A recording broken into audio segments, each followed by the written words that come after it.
Hey, so I'm at the gym. I just finished training. I have these bruises on my neck. Look like hickeys. I think they're from Yokunpan's gloves. Um, so right now we're on Sylvie 3.0. Better get that right. Sylvie 3.0. And it requires me to do a lot of sparring. So I've committed to 10 rounds of sparring a day.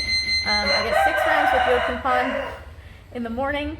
And so I pretty much just need to get like 4 with someone in the afternoon, which it's not too hard to do. But it's the thing about sparring is that for the 8 years that I've been in Thailand, I have consistently been trying to get sparring consistently, and it just doesn't happen. Like for women, it can be really hard. There are gyms where the women are included in the sparring and things like this. I would argue that it is not as seamless as it is for men in any gym. But because I'm a woman and because I'm small, both of those things together has made it really, really hard for me to get sparring. I've made it really hard also because I don't like asking for things. I don't like pushing for things.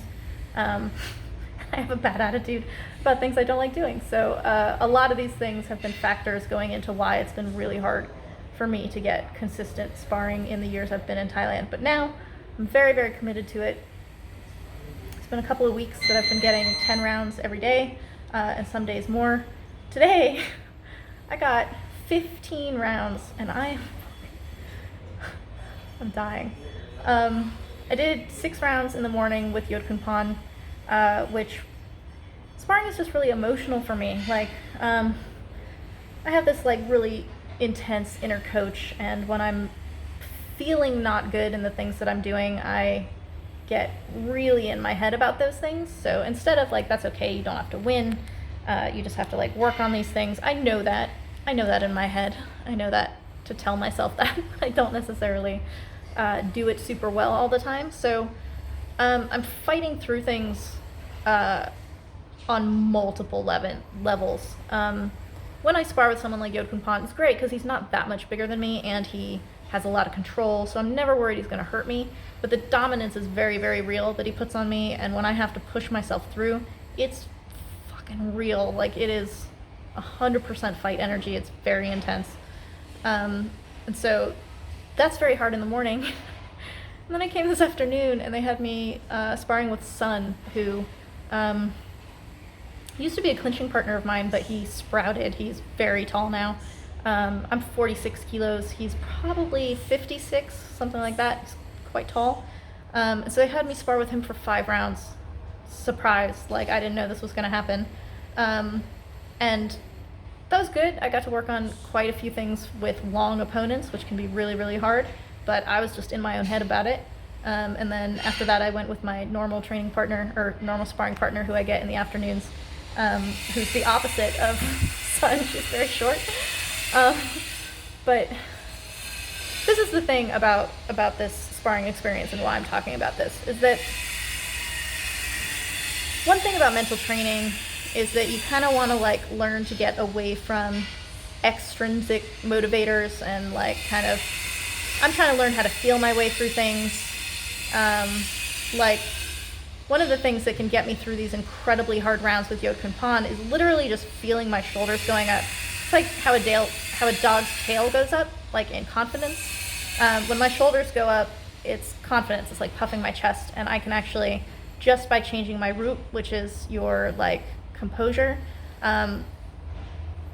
people in the back row can see that I'm fighting through something.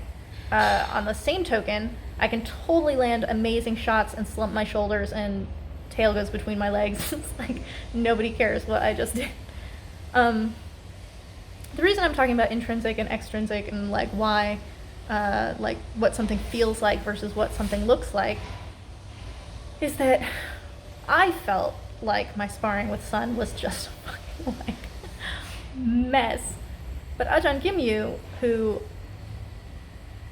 is trying to get me to do a lot of things, he teaches me different things every day, and he's amazing. He has tons of experience teaching Golden Age fighters. He's been a trainer for like 50 years or something, so long. It's like incredible.